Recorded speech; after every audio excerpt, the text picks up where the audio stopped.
You hear that? Do you hear how clear that sounds? It's because I got new microphones. And I'm freaking stoked.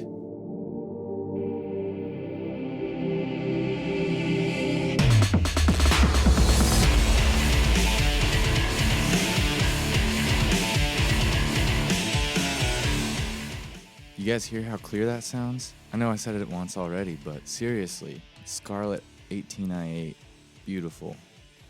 Also, I got an SM57 that I got 3 actually, but I'm recording through an SM57.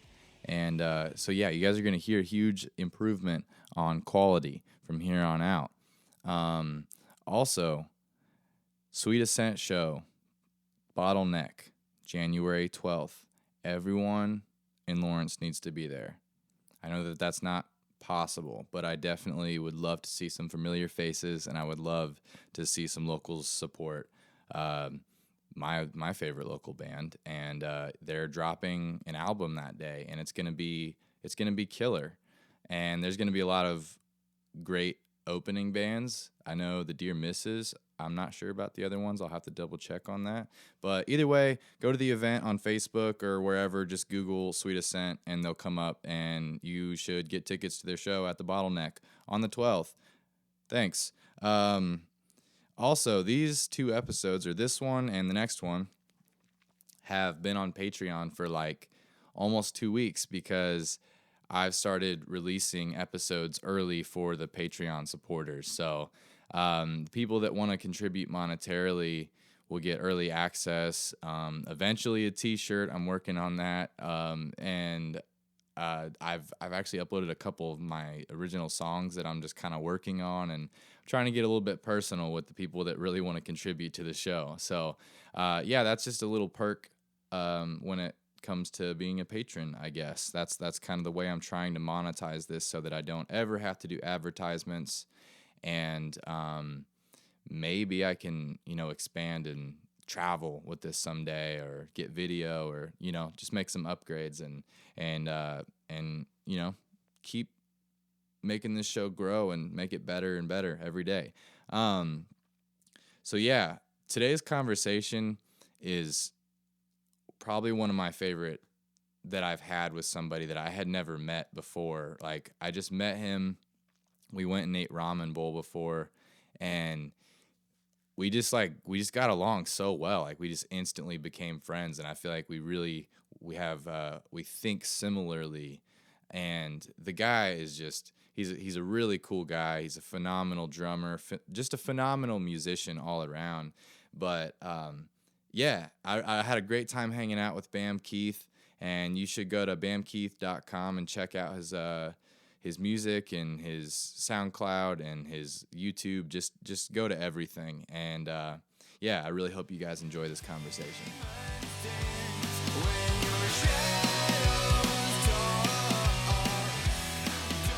I'm sitting here with my new friend Bam Keith. Yes, sir. From Kansas City. Dude, there's so many different places we could start with this one, because so we went and got lunch before at Ramen Bowl, and we were just talking about mostly music related stuff, but you're kind of a jack of all trades. So. Oh man, I try. Yeah. That was our first time at Ramen Bowl, wasn't it? Was yeah, I hadn't tried it either. Yeah. Not bad. It was both of ours. Yeah, it's pretty good. Yeah. Crawdads weren't. That wasn't gonna fly. Nah, it's not my thing. Did you eat yours? I didn't even pay attention. I ate like a piece of it, and I'm like, now since he says that, because I mentioned you look him in the eye, you're like, I'm like, now since he says the eye thing, I'm like, I don't know.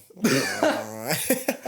Oh man, that's funny, dude. So, all right, like we were talking before about your production. So let's get into what, I guess, where it kind of started. Like, how'd you first start getting into this scene and getting into music? I started pretty much 8 years old on the drum set.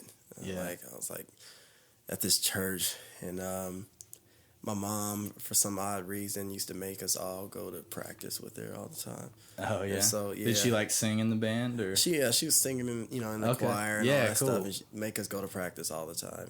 We could have stayed home with our older sister or anything.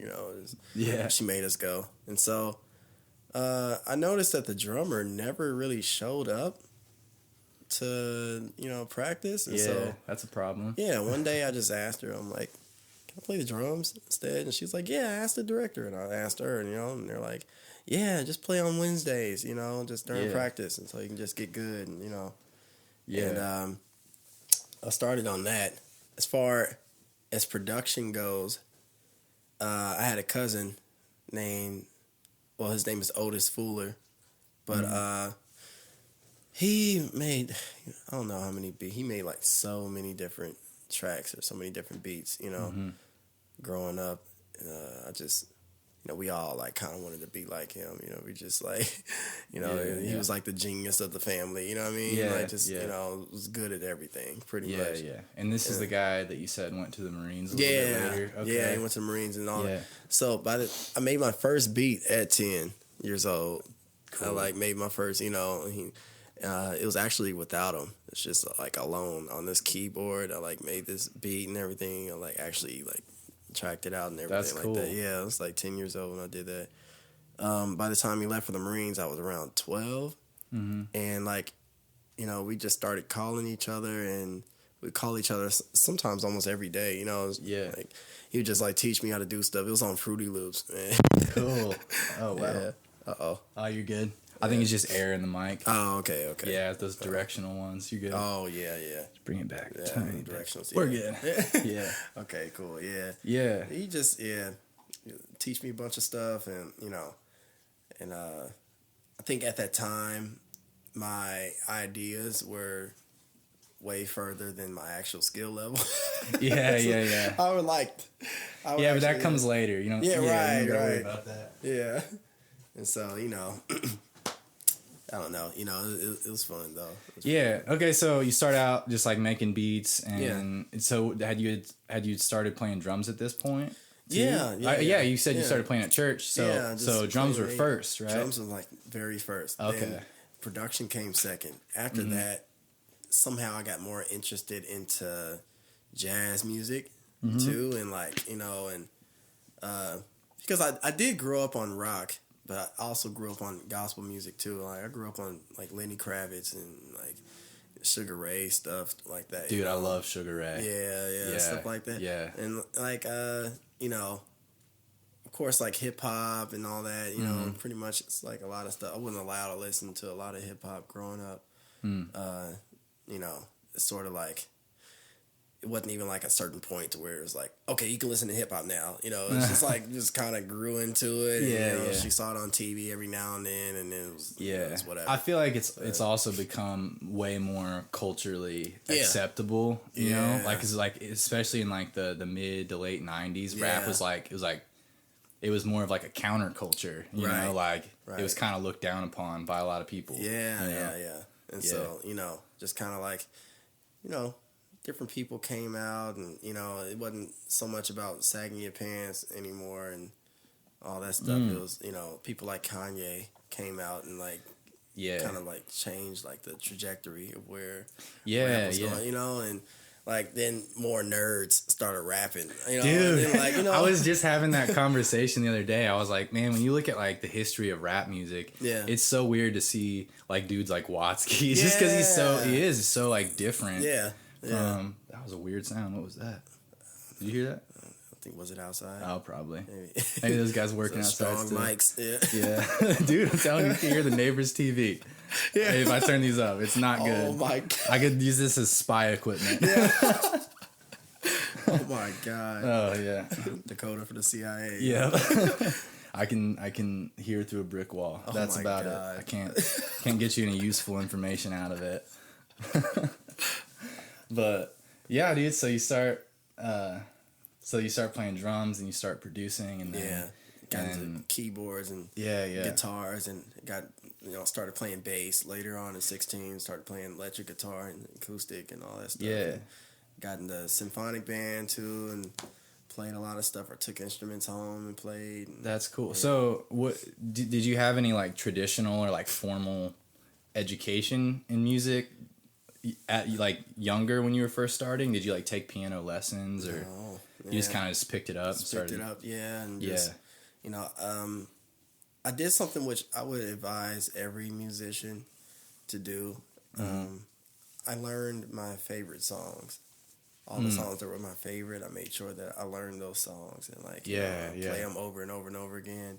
And then when you play other songs, you're like, hey, I remember this chord. This chord was in another song, you know, and you sort of like your brain like associates all of that, and then you begin to make up your own versions of those songs. Then you end up making your own songs because you're, you know, dude. And I love that whenever you hear artists and you can like hear their influences. You're like, oh, like I know this guy is like a metal fan, but he's like that album you showed me actually, or that you shared on Twitter, No One Ever Really Dies. Yeah, man. When I was listening to that, I was getting kind of like a hardcore vibe or like a rock and roll type thing. I was like, dude, this guy's like he seems like he's I don't know, the Nerd that's the artist. I don't know much about that artist, but they definitely sound like they have some sort of rock background. A group. It's actually a group too. Okay.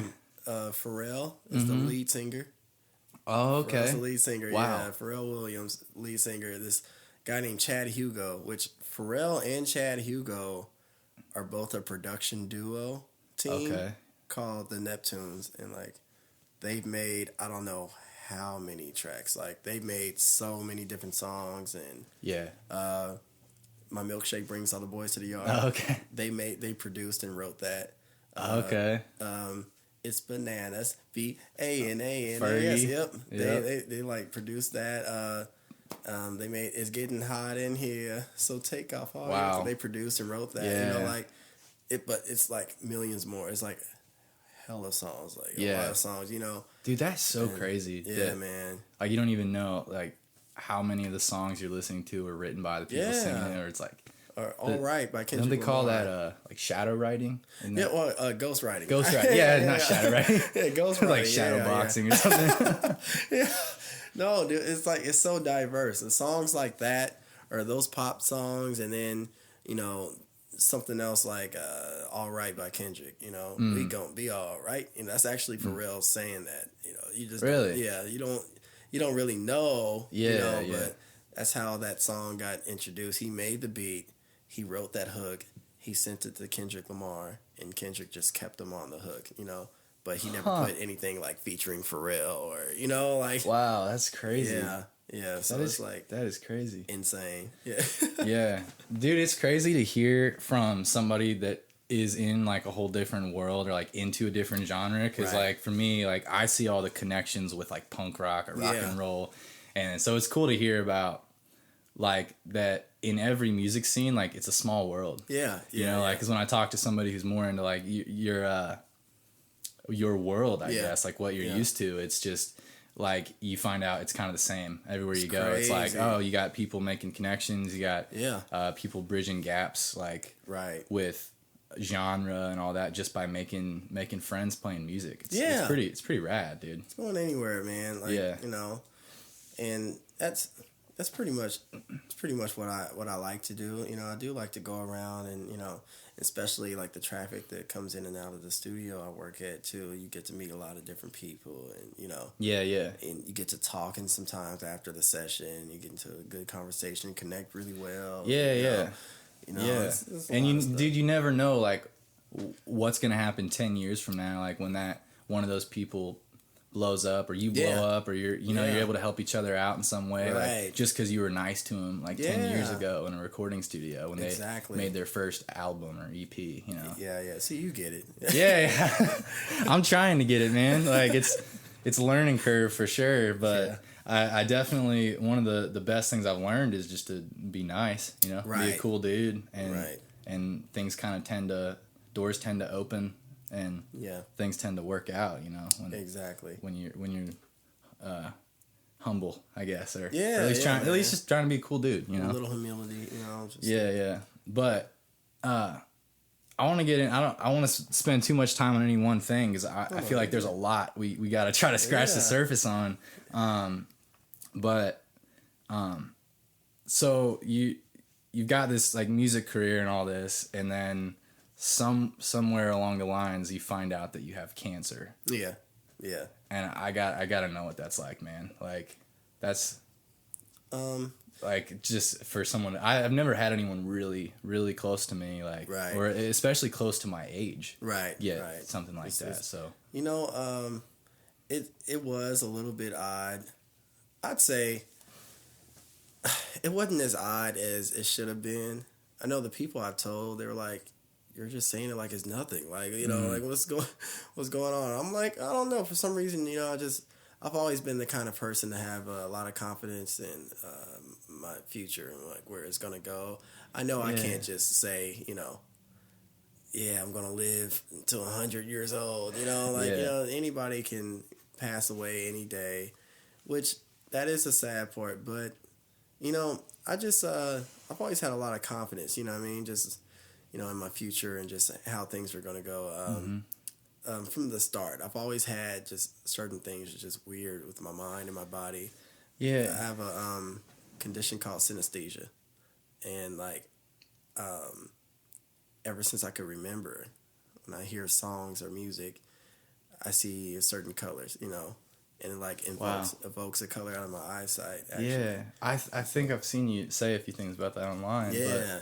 But, actually, my band teacher was like that. Yeah. He had the same thing. And he would say like, oh, like a C chord is like a greenish color. Like I think it's probably different for everybody. Yeah, But yeah, that's crazy. I had never heard of that. So before. I've always known I was, you know, weird, you know, medically, you know, I've always figured that. So when they told me, they're like, well, you know, we can still get it out in time, you know, and all that stuff, and just still, I'm like, okay, but can you guys hurry up because I gotta go to the studio, like, you know. Yeah, you don't got time for cancer. Yeah, you got stuff to do, man. You got music to make. I've always been that kind of. I don't know what it is. It's just, you know, just one thing that just rings in my head all the time, and it's. Sometimes it may be a bad way to think, but you said it is something that rings. It's something that rings in my head. It may be a bad way to think, but I don't know. It doesn't seem so bad to me. But I always think in every situation, it's not that serious.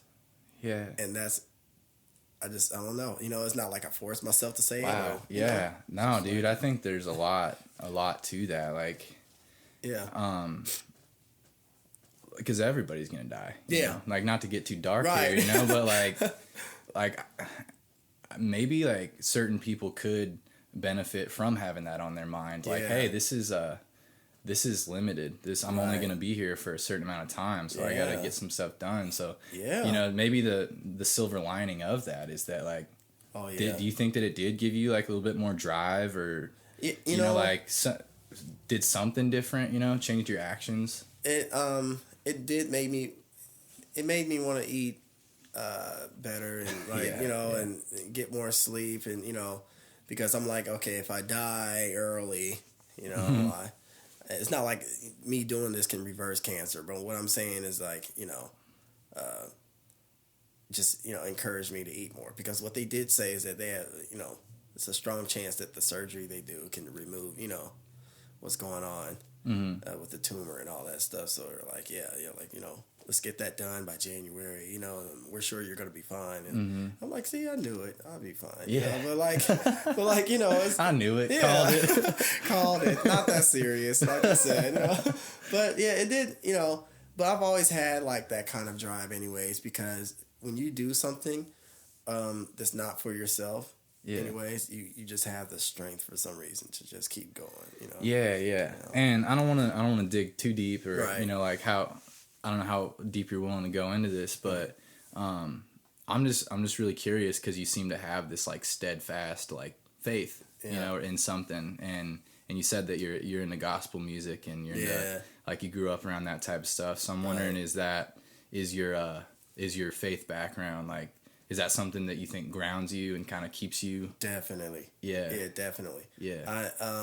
I finally got to that point to where I don't feel guilty for producing the music that I produce and still believe in God. You know what I mean? Yeah, a lot of people deal with that. Yeah, a lot of them deal. So I know that the reason why I have a passion for this you know, is not just because it looks cool or it's fun, you know. I know this is like, you know, this is something that was like instilled in me, basically. You know what I mean? Yeah. I have this dream for a reason, you know? And so,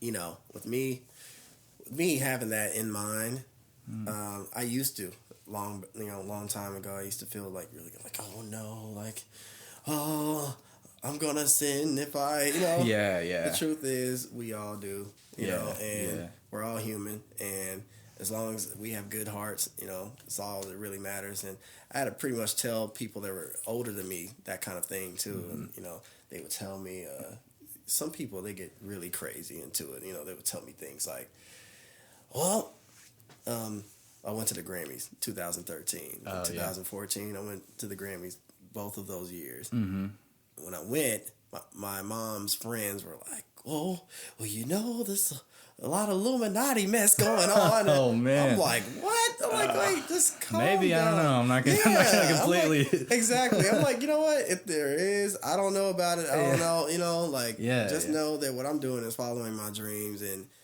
I can't let anything like condemnation stop me from achieving goals and dreams. You know? You know, it's like people like to do things and set things and be so self-righteous, and it's like, okay, well, it's probably not even what God wants, you know. Like maybe He does want me to follow my dreams, you know what I mean? Like, you don't know. You know it's I mean, I'm not like, I dropped out of Christian college, so I'm not a biblical scholar by any means, but man, I'd have to say that I think that for me, like with artists that I like I want them to take risks, and I want them to be like real and authentic, like who they are. Yeah, man. And you know, not to like bag on like CCM, like main Christian music or anything like that, but if it's not authentic, then what's the point? You know, like if it is authentic and that's your thing, you're Kirk Franklin, you want to go do that. That's awesome, man. I dig that because the world needs that too. But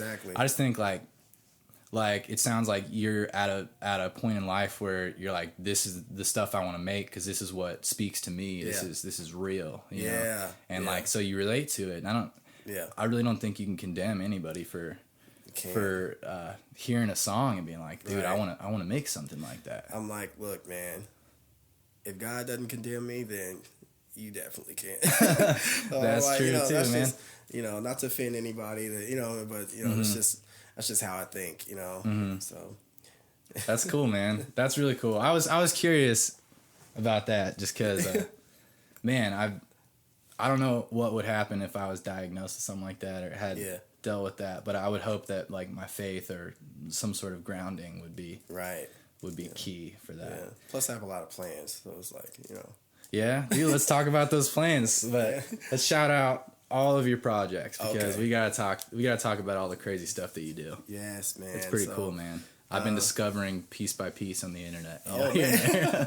Thanks, man. So right now what I'm doing an album for an artist named Cutty Bear, Kutty Bear. That's all one word. It's like I've asked him plenty of times, why is that your name? You know, but he, you know, he says he likes the sort of contrast of having that name and people thinking like, what the hell? Like Cutty Bear, you know, like what is this? He's a rapper, Cutty Bear, but then the things that he raps about and the things that, you know. So it's like shock value almost. Exactly. It's like I want to throw him off a little bit. Yeah. I mean, that's a good way to get people's attention nowadays too. Because I mean, if you just look like a normal, like any other dude, then the market's a little saturated for that. Yeah. So we're doing an album called Trouble in Paradise. Cool. This is what he likes to say is Bam thinks it's his album. And I'm like, that's what I do, man. When I produce an album, I'm like really into it, and you know, so I'm writing on hooks, I'm writing on the bridges, I'm making the beats, and I just let him handle the verses, you know, and just let him, you know, say what he feels, and I let him change the hook if he feels like it needs to be changed, or you know, whatever. So we've been working on that, just not even too long ago, you know. We started, not too long ago, but. So it's in progress right now. It's in, cool, very cool, great progress. Yeah, that's awesome, man. It's good to hear. And so, we've got some special features too on it. Yeah, well. Yeah, like local artists and stuff like that, or is it kind of just a variety? Yeah, a variety of them. There are a few from New York. Mm-hmm. And Okay. then, yep. And then there's one on Strange Music too that we've been. Yeah. Very cool. Yeah. So very cool. It's a very the progress is it's immaculate. So yeah. So have you dealt with Strange Music much? Like, is this kind of your first dealings with them? Not at all. Yeah. I've never. I think I'm supposed to have a meeting tomorrow. Yeah. Yeah.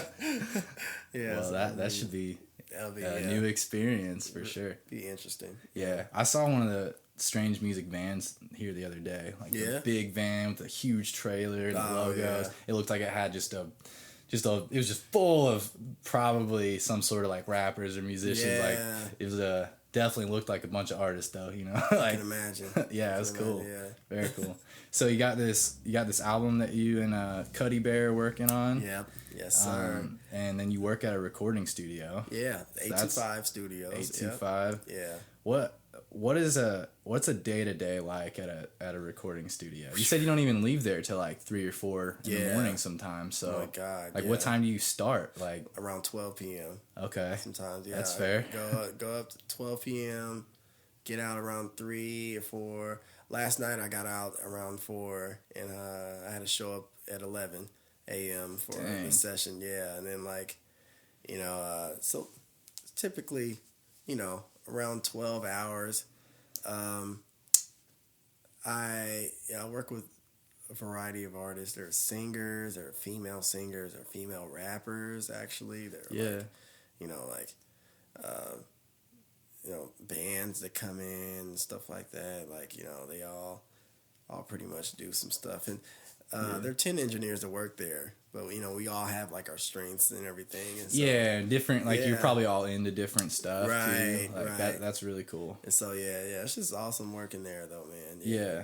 So what kind of styles do you like producing the best, or do you just do anything that shows up?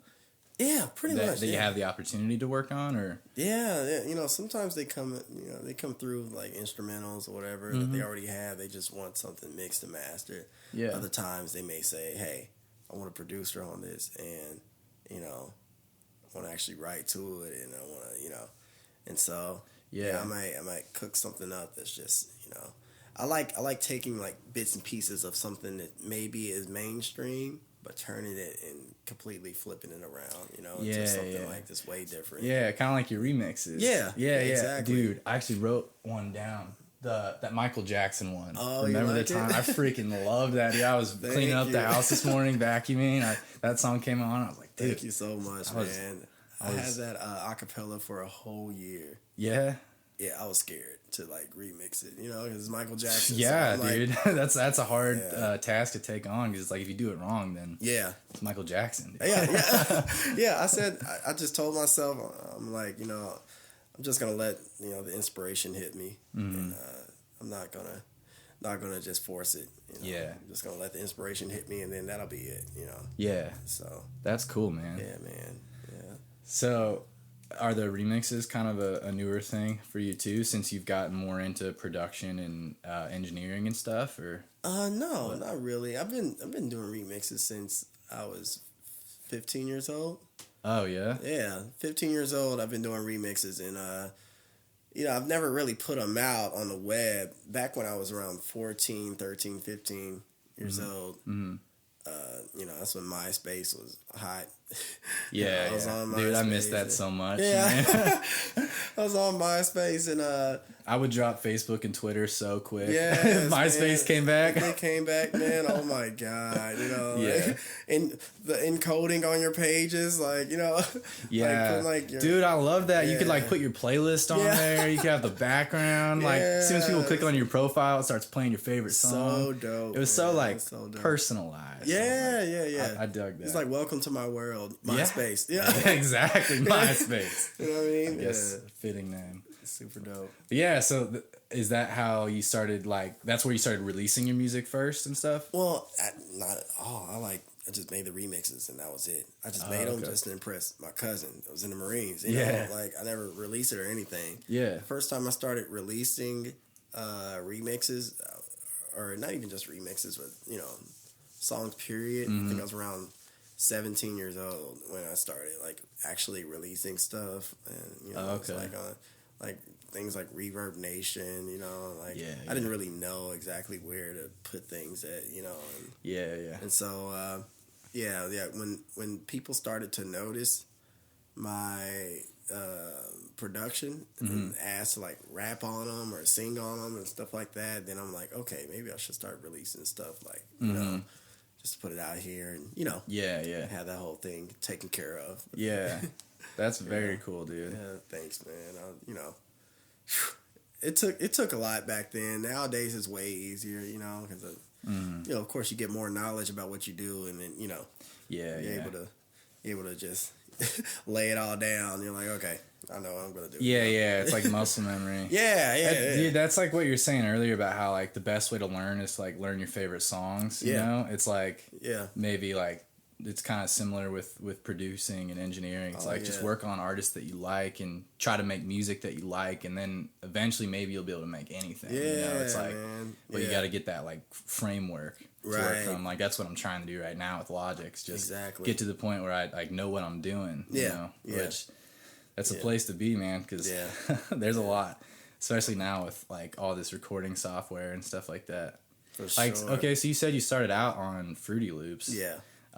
So what do you guys use at the studios? Like Pro Tools? Pro Tools, use Pro Tools. That's so cool. When I produce beats or like, you know, when I create beats or instrumentals, I use Logic. Okay. Logic Pro X, And, very cool. And so you're like versatile. I know a lot of people that'll like pick one and they're like, all right, that's my software. And stick with it. Yeah. I was like forced to go to Logic though. You know, I left my laptop in the car in 2014. Oh no. And like someone broke into the car and stole it, and like it was crazy. And they stole it, but the Grammys heard about it and they sent me a Mac.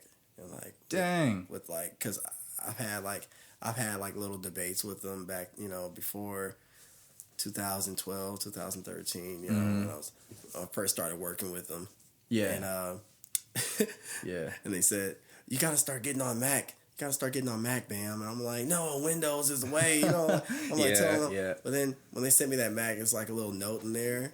It was like, welcome to the dark side. And I'm like, oh my goodness. Now you don't have a choice, dude. It's like, well, I need a computer. The funniest part about it is that I still try to download Fruity Loops on the Mac. On the Mac. But, you know, they haven't come out with the Mac version. It's just like a beta, I guess. Come out with the Mac version. And so it came with Logic already on it. I'm like, okay, you know what? I have no choice. I'm just going to learn Logic and just see, you know, what I can do. Yeah. Which I found out, you know, it became something that was very helpful. Yeah, that's good to hear, man. Logic, that's good. Because, like, I wouldn't know how to use Pro Tools if I tried. You know, maybe I can hit record, maybe get some tracks going. It's very, that's about it. It's very similar to this Logic is awesome just because it's like a Mac thing, and it's right. It's like that's just what I'm used to. So it's very similar to GarageBand. So I'm really thankful for the layout for sure. Because otherwise, I'd have no clue what I'm doing. Yeah, man. Shout out to Logic. You know? Yep. Of course. Yeah, man. What else we got here? That's all stuff I had written down, but dude, we just scratched the surface though, man. We're like halfway through. What do you want to? Should we talk about? What? I think that I have a few. Said you had some cool stories. Yeah, it's really cool. What were we talking about earlier today about raisins, right? Yeah, you said you hated. I said that I didn't like any food that I can look at in the eye, like the crawdad. Before I eat it, and you're like, yeah, I don't like raisins, man. That negative energy towards crawdads transferred to me, man. I looked at the crawdad right after you said that. I'm like, ew. Right? It just feels weird, man. It's nasty. Dude, I'm sorry I did that to you, though. It's like one of those glass shattered moments. And you're like, now I can't unnotice that. Yeah, I'm like, well, you know, he's right. There are a pair of eyes just looking at me, though. That's not cool, though. And they're black. They're just like looking into your soul. Yeah, that's what I like beady eyes. Yeah, just like right there. I'm weird. Like, yeah. So, oh man, when I first started working with the Grammys in 2012.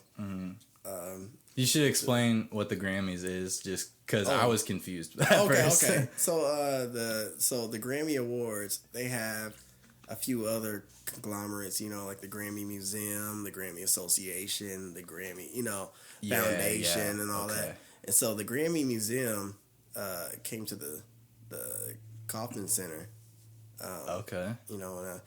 Back in 2012, so in high school. So I have a really interesting story. But so the last 2 years of high school, I was actually homeless, and it's crazy. And like I sort of forced me to go from Grandview to Paseo, the performing arts school. Okay, and I was there, and I while I was homeless, I had like 5 friends' houses to spend the night over. I'm like, okay, just couch surfing, for like 2 days, and he's probably gonna get tired of me after that. So let me leave his house, and maybe his house for like 3 days. He loved me over there, his house, and I downloaded like beat softwares on all their computers. So you're like, all right, if I'm at this buddy's house, I'm working on this project. I was like making beats while I was homeless, and wow. I would practice up at the school on instruments, like all the way till they kicked me out, till the janitors would be like, all right, you gotta go now. Wow. I'm like, okay. Yeah. So, and so at Paseo. That's cool. And so I'm walking around the Kansas City Plaza around like 2-3 in the morning, dude. I had like 2 songs on my MP3 player. The story's so special to me because it's very like these.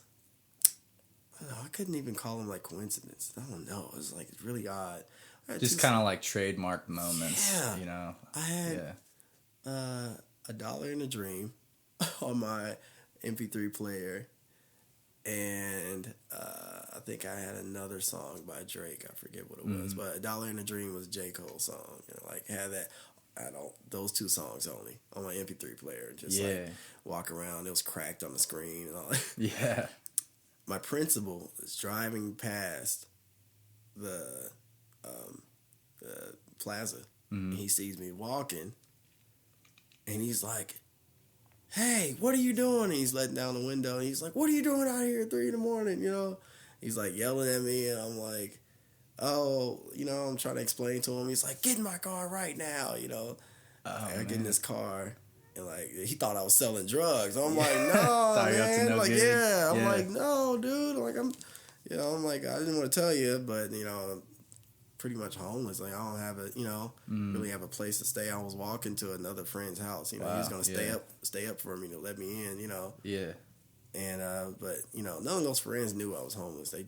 They thought I was just spending the night. Just crashing. And so, he just starts to talk to me a little more. Then he says, "Okay, you know what? Tomorrow, meet me in my office at 12 p.m. And he was like, "Actually, every day, meet me in my office at 12 p.m. So I don't care if you're at lunch. I don't care if you're, in class, whatever. You get a free pass to come to my office every day at 12 p.m. I'm like, okay.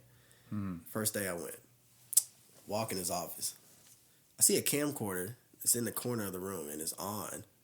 And I walk all the way in. I see a whole drum set in his room. And he's like, "Play the drums for me." I'm like, "Okay." I'm like, "What do you want me to play?" "Play whatever." I'm like, "Okay." So I play the drums for him. Then I'm like, "Is that it?" He's like, "Yeah, you can go." I'm like, "Okay." He's like, kind of shooed me away. Like, yeah, go ahead. Yeah. I'm like, all right. Walk out. I come back in the next day. There's a keyboard there. I'm like, okay. And I play the keyboard for him. Sort of got used to it, came back in the next day. He was dude, I think I have a guess, but I'll let you finish the story. I got a guess. It's crazy. It's crazy. So one day, one day he tells me I don't have to come in anymore.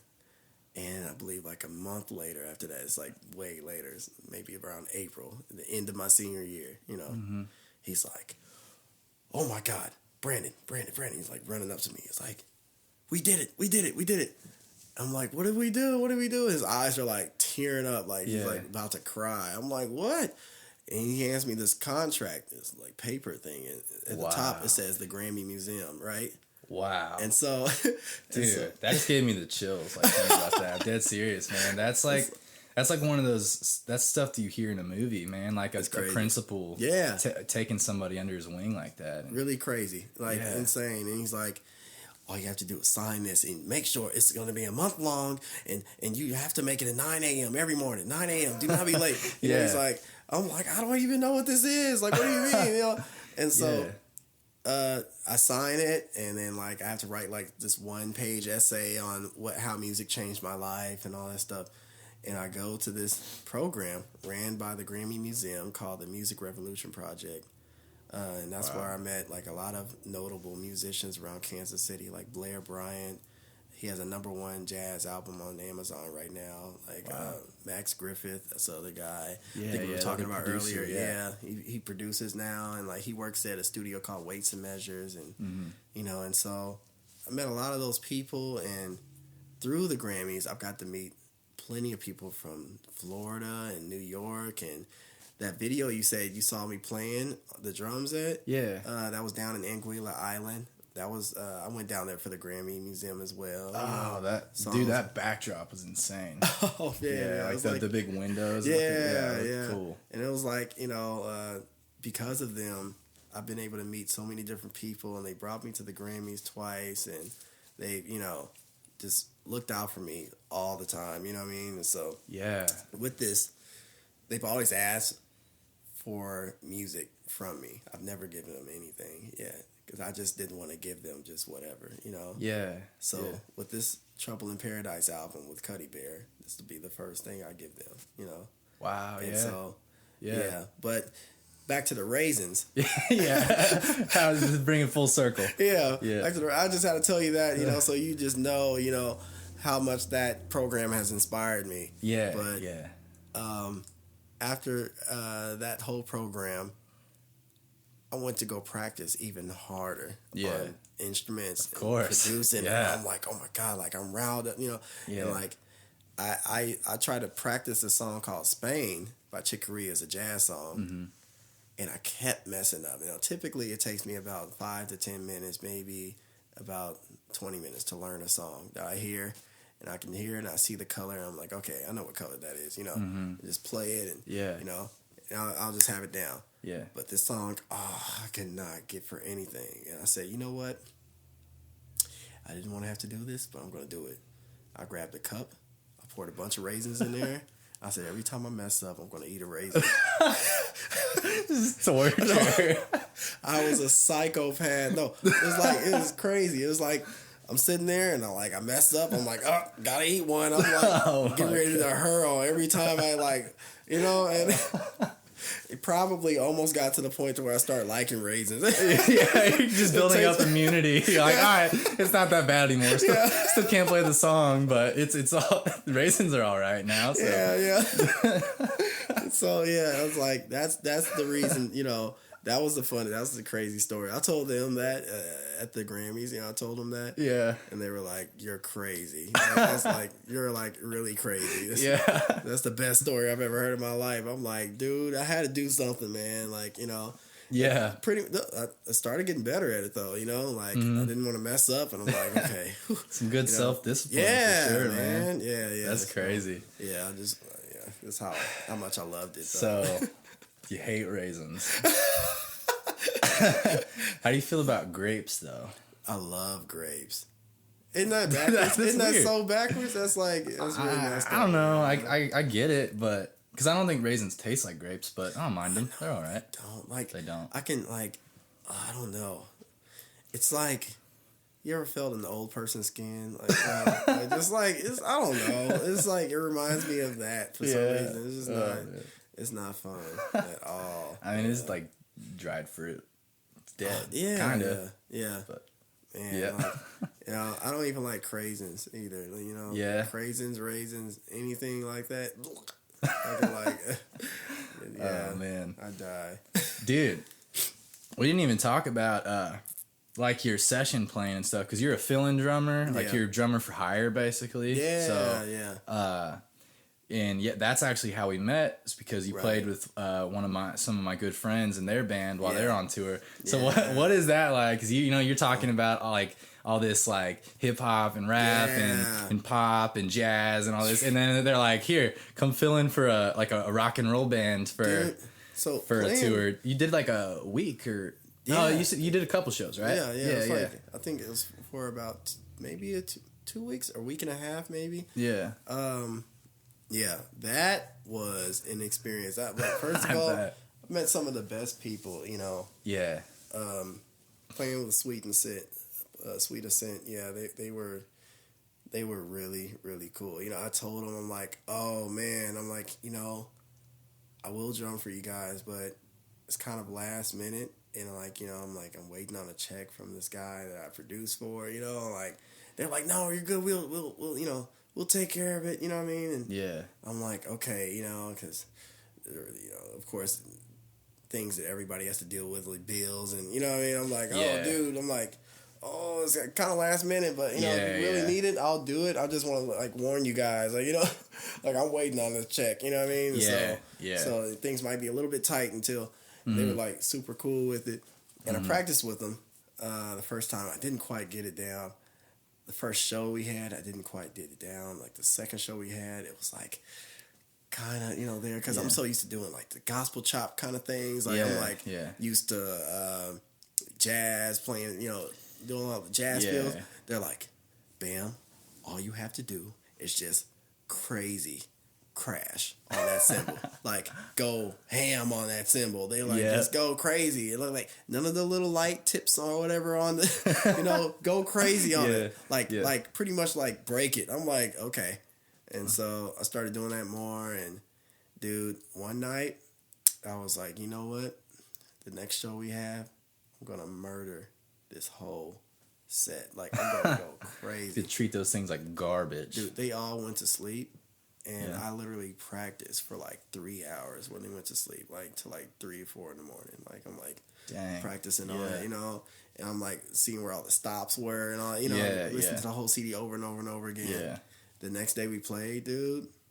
I knew when I got when I got my cosign from Jake, I knew that I was doing when he gave you the look. It's like, all right, he was like, I'm like, yeah, man. Yeah, that's literally pretty much the same story I heard from them. Yeah, when he said, because he said that they had a feeling because they were looking for drummers hardcore around that time. They were kind of in a bit of a rough patch, right? But yeah, he was like, we hired this dude Bam, and he was a producer, and he's into kind of different stuff, but it only took him a couple shows, and then he freaking killed it. Yeah, they're phenomenal drummer, just wasn't in the right world at first, but from what I hear, you made the switch, and dude, figured it out. So do you think that's a good tool or trade to be able to make that mental switch?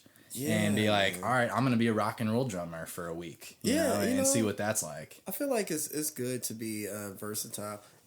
It can be a little bit difficult because, you have this style, right, that you're so used to. Yeah. But then you have to literally make that switch and just say, okay, look, these people don't want to chill and drink or dance and do twirls around the, they want to mosh pit and they want to, they want to crowd surf and headbang. So I'm like, okay, I have to make that switch from being gentle, still stay in the pocket. Remember that? Still stay in the pocket. Don't go, super ham with the, quadruple fills and all that stuff. Just still stay in the pocket, but murder that thing, Yeah, and just the energy. It's all about the energy with rock and roll and plus, here's one thing that I did notice. I might get a little bit raw here. I hope I don't. Dude, no rules, man. You're good. So me being black is the shock value too, because a black drummer playing in a punk rock band in a bunch of towns out in the middle of nowhere and bars. Yeah, I can feel that. I wanted that shock value. I wanted that mysterious. Okay, we see him and he is black, but how is he gonna play? And then boom, go ham on it, you know what I mean? And play just like how any other pop punk drummer would play. It's I wanted that. I loved, same reason why Cuddy Bear's name is Cuddy Bear. He wants that mysterious, like, his name Cuddy Bear. It's like, sounds a little. Yeah. So it's kind of, so for you, it's like kind of fun to be like, I don't look like I would fit in here. Like this doesn't look like my world, but I can keep up the same as anyone else. My favorite thing to do is to, I pretty much strive off of underestimation. I love it. I love it. It's like your fuel. Yeah. And so, I stay humble. You know what I mean? I keep the humility, and like I meet people, and I don't even talk about music, or I met a few people, man. I don't even talk about music or whatever, and just and when they see me in action, I love that. I love that. Yeah, feeling, You like kind of that surprise of like, oh, okay, cool. Like, I didn't know that. Yeah. I like that a lot too. I feel like I've been too open about stuff where I'll talk about it more than I do it. Right. No, I've been like trying to make that switch more of like, I heard somebody tweet the other day, they're like, something you should never tell the world is your next move. I think it was just like kind of a motivational thing. I was like, that. Yeah. I've been leaking my next move for a long time. I'm going to start like keeping some stuff to myself and come out with a surprise every now and then, Dude, I read this book called The 48 Laws of Power.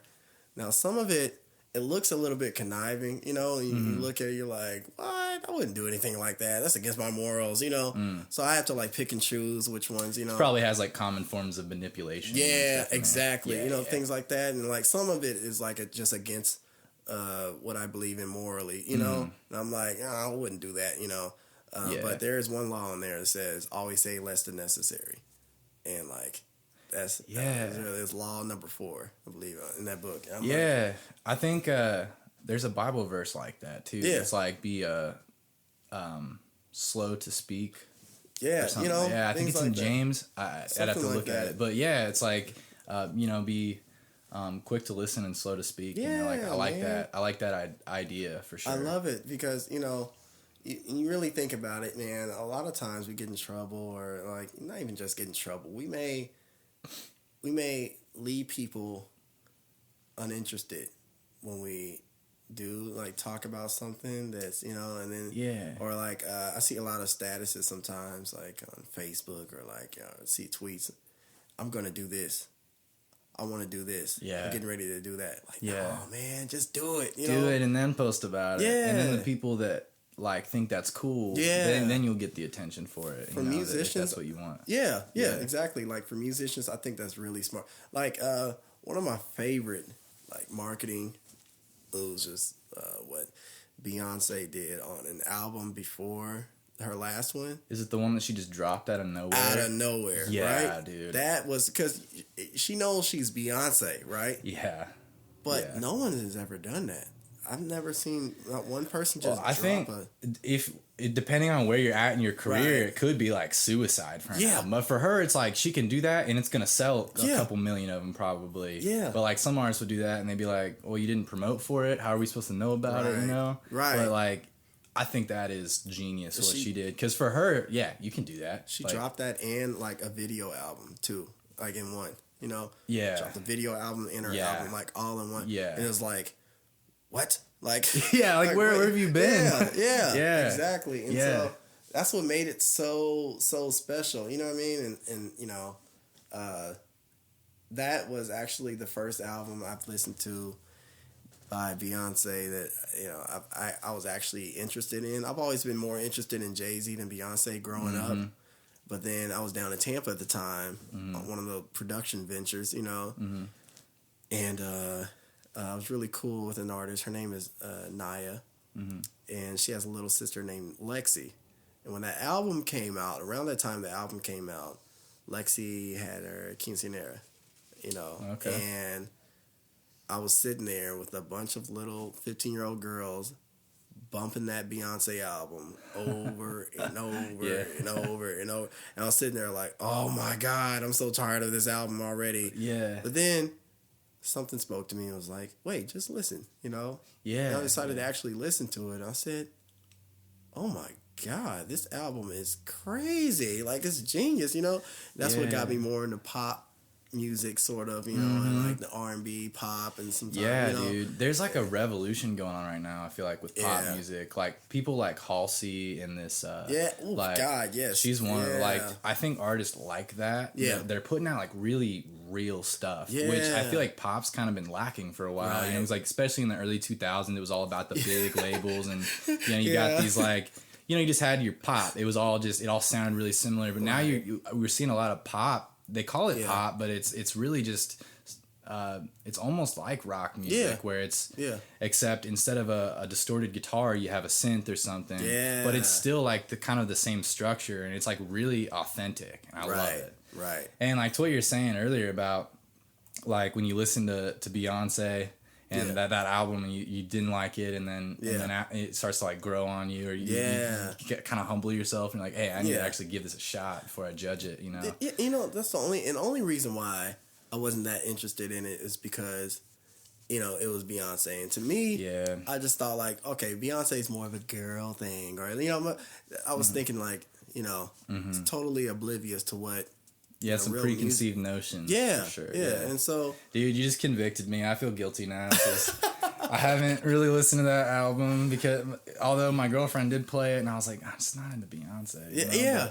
But maybe, I don't know, maybe I should give it a shot because there's been a lot of bands, especially for me, like getting into the hardcore scene. I used to not like that music at all. But, you know, being in a rock band, I'd play a lot of shows with them and stuff like that. Right. And it kind of, like, I had to do what you did and, like, be like, all right, I got to give this a shot if I'm going to be around it all the time, you know? And, and it's growing on me. Like, over time, I've gotten more into it because it just takes a lot of time to process, especially when they're screaming at you and playing really fast and heavy riffs. So, like, when you really sit and listen to it and dissect it, you're like, oh, these guys are really talented. This is really cool stuff. It's just not my thing, but I think it's there's something to be said about when you like try to relate to something that you don't normally, you know, you grow in some way. I listened more and I paid attention to the production.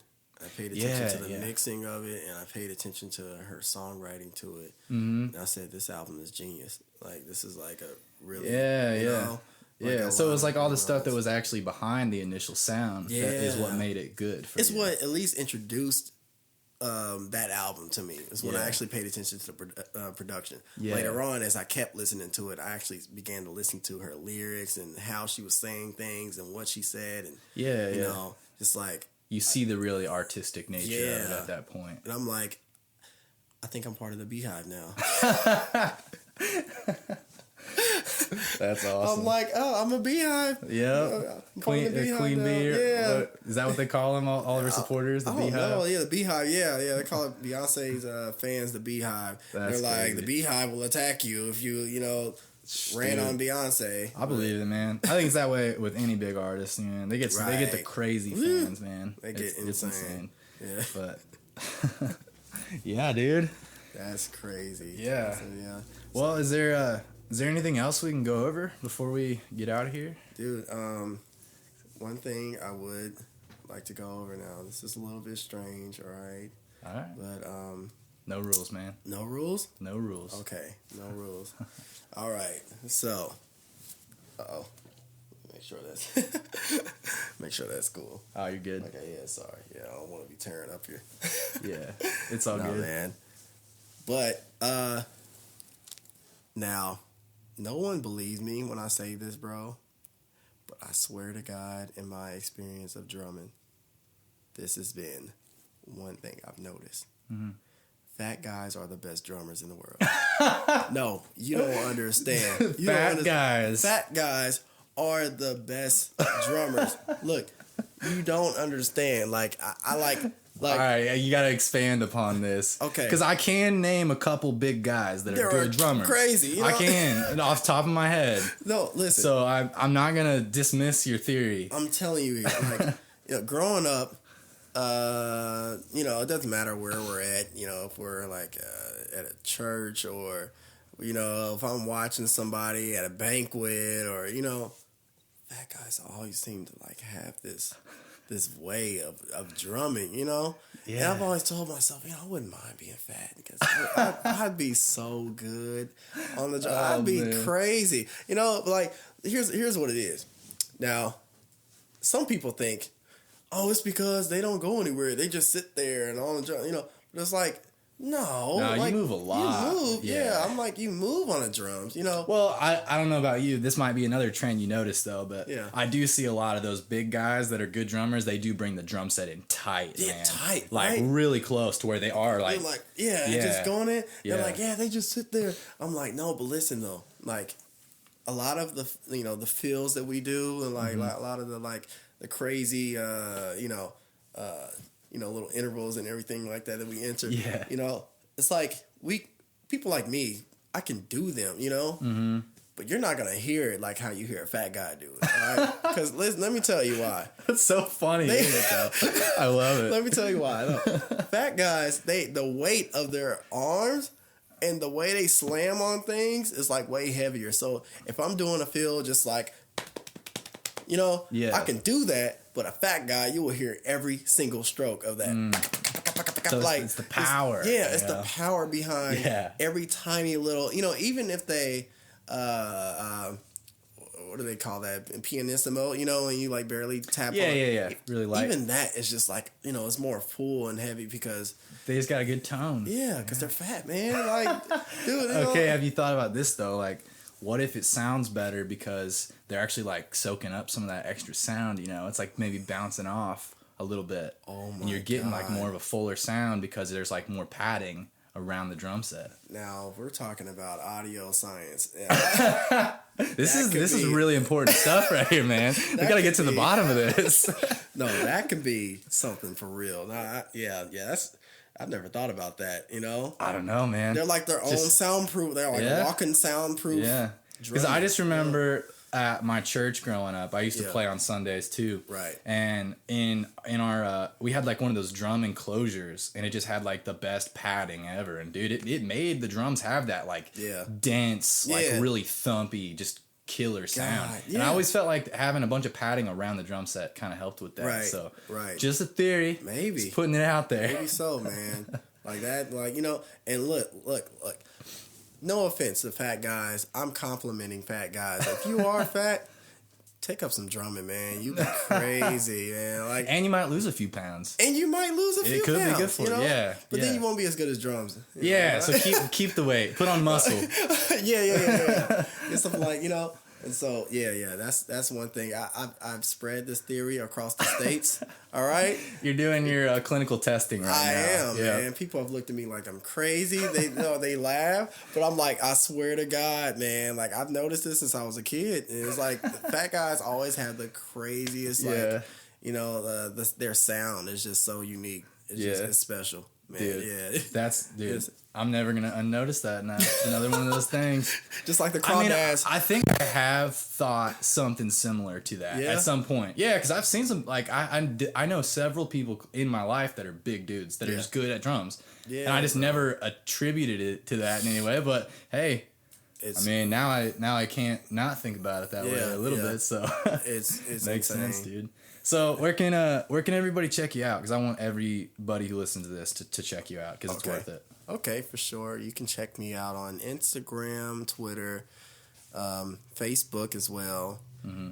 YouTube. I put a lot of my gaming videos up there on YouTube, but just for fun, just fun stuff, Yeah.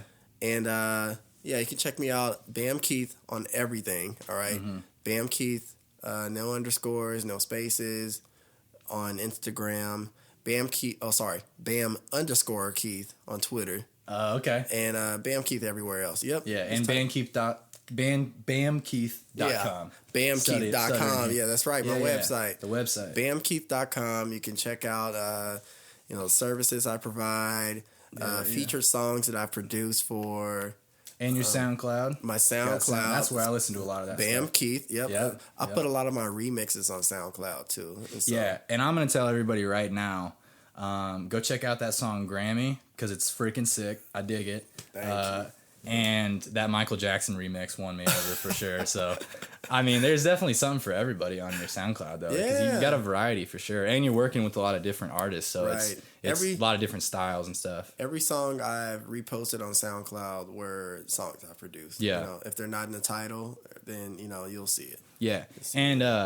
everybody also needs to go to YouTube and look at that one live video of you playing in, was that Florida? Yeah. Oh, no. Anguilla Island. That was a gnarly drum solo at the end there. And everyone's like, bam, bam, like cheering. I'm like, dude, this is legit. So if you guys are looking to hire a drummer, Bam is probably the guy for that too. Thanks, man. I appreciate that. Thanks for coming in and doing this, man. It's been a blast. I'll eat raisins to make your song sound good. So it's like, just there you go, dude. I care. That is the best place to end it.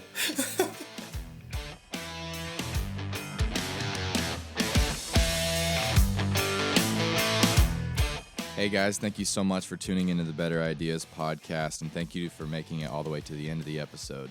If you'd like to contribute to the show monetarily, you can do that at patreon.com/betterideas, or you can just follow me on Twitter at betterideas14. You can go to itunes.com and leave me a review or a 5-star rating. You can also do the same thing on Facebook, or you can just keep listening. I'm really glad that you guys are listening. So until next time.